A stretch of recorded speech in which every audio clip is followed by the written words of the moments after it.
Hello. Welcome to another fresh live edition of SportsCenter AM. He's Randy Scott. She's Sage Steele. I'm Jay Harris. This may sound strange, but the Patriots have some issues. Issues with their two best players. How bad is it? We'll dive in on that not-so-happy situation. However, we start playoffs. Yeah, let's get – and one of those is not what you said, it's how you said it sort of situations for the Heat. It's not how they lost game one, or it's not that they lost, it's how they lost. It was badly. It was all Philly, and Dwyane Wade was trying to fix that. Joel Embiid's still out, 10th straight game without him. Kevin Hart was there. He's ringing the bell. And then metaphorically, it rang the bell, a bit of a battle with Dwyane Wade during the game between Hart and D. Wade, and that motivated D. Wade. Working on Marco Bellinelli, their turnaround goes. Then it's T.J. McConnell. And listen, Sixers coach Brett Brown did whatever he could, trying to rotate different guys at D. Wade. Didn't work. Ben Simmons, who was only 6 years old when Wade was drafted, Wade still made the crossover and then made the jumper on him. Wade said, man, we played game one like a regular season game. Tonight was a playoff game, and D. Wade was in playoff form. 7 for 7 from the field to start, had 21 points on 8 of 9 shooting in the first half alone. Passed Larry Bird for 10th place on the all-time postseason scoring list. Here's Brett Brown. All we need is a few sniffs. We just got to get like 3-4 possessions in a row, and we'll get back in this thing. We need 2-3 stops in a row. Get this building going. Let's get the people going. It's an 8-point game. Kelly Olynyk turning it over, and here comes Ben Simmons. What a night for him. Simmons finishing, firing up Kevin Hart. 24 points, 9 rebounds, 8 assists. He led his team in all 3 of those categories, did Simmons. Then it's Justice Winslow. No dice. Simmons in transition.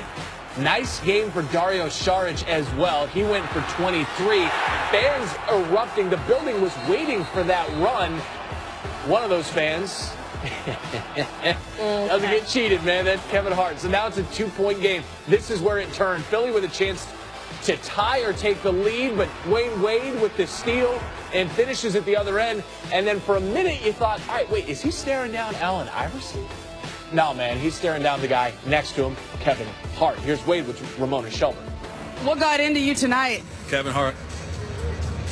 Kevin Hart, really? Yep. Thank Kevin Hart for that. 28 points off the bench for D. Wade, most by any player in team playoff history off the bench. Heat take game 2, more from Wade. It's definitely, a gene thing with me. I love it. You're not always going to be able to do it, but for the most part, to be able to come through for your team when they need you to, that feels good. The reason I was brought here is for a game like this, when they cut it to 2, to come back in the game and settle everything. And, so I'm glad I could do that. I'm enjoying just every minute of this. We've been through every stage of our pro careers together. I don't know how long this will last. That's why I want to enjoy it now. I want to make the most of these moments. It's fun having them back, part of the family, and it just feels normal. Hey, it was vintage D. Wade last night. He scored a season-best 28 points, which is also the most off the bench in a playoff game in Heat history. And it was just like the good old days. This was the 75th time that he led the Heat in scoring in a playoff game. 11 games more than LeBron James for most in franchise history. And the mid-range jumper might be a lost art, but it wasn't for D. Wade last night.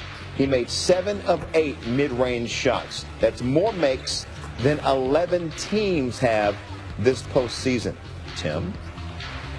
Well, Dwyane Wade sensed the moment, and he sensed what his team needed. Coming off a Game 1 loss in which some of the younger players really didn't play very well. I think Dwyane Wade came into the game in Game 2, and as soon as he checked in, you could tell he had a different look in his eye. He knew that his team needed something special out of him. He turned back the clock a little bit, and he went to work immediately. You could tell he was more aggressive. He got into his rhythm, and he made his teammates calm down. You saw a much better rhythm out of the Miami Heat in the first half, and Dwyane Wade was a big reason for that. 21 points off the bench, set the tone for the night, and as a result, the Miami Heat have gotten back into this series. They only want to get a split when you're that road team. Those first 2, they accomplished that. Now they head back to South Beach to see if they can try to take control of the series.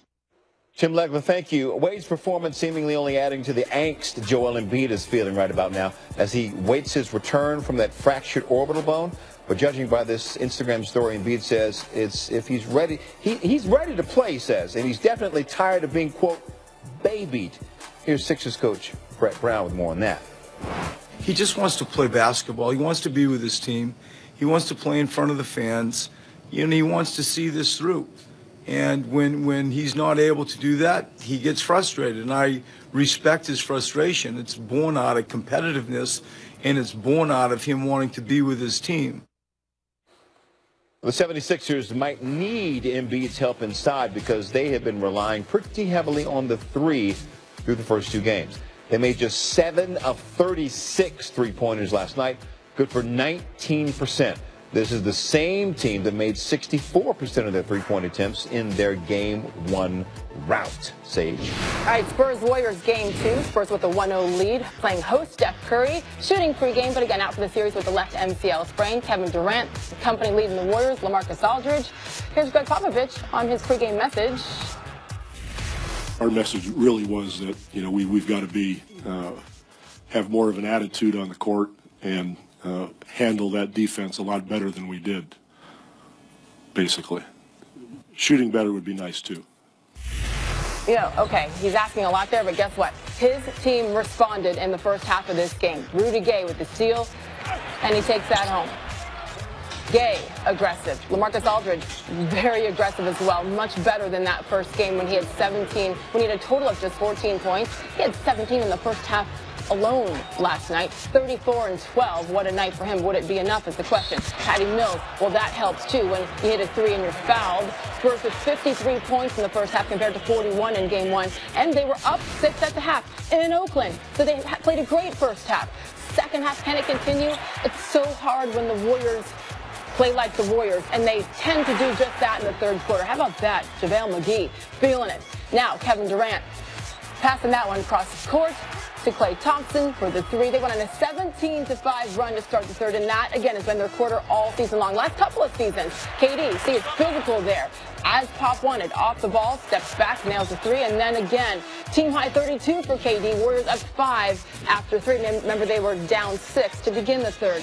Up 7 now. Here's the thing. This was Klay Thompson's game.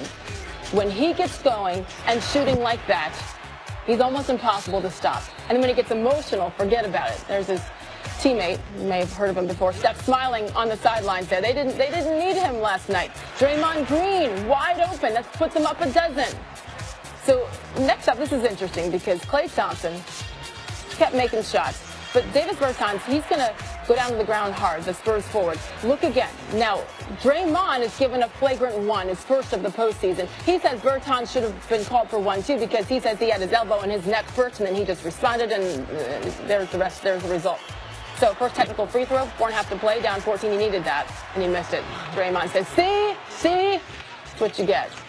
Kevin Looney to Klay for another 3. He had 31 points. Just the second time both Klay and KD scored at least 30 in a game the last time. The only other time, Game 3 of the finals last season. So the Warriors take a 2-0 series lead, winning this by 15 points. Let's start with Greg Popovich.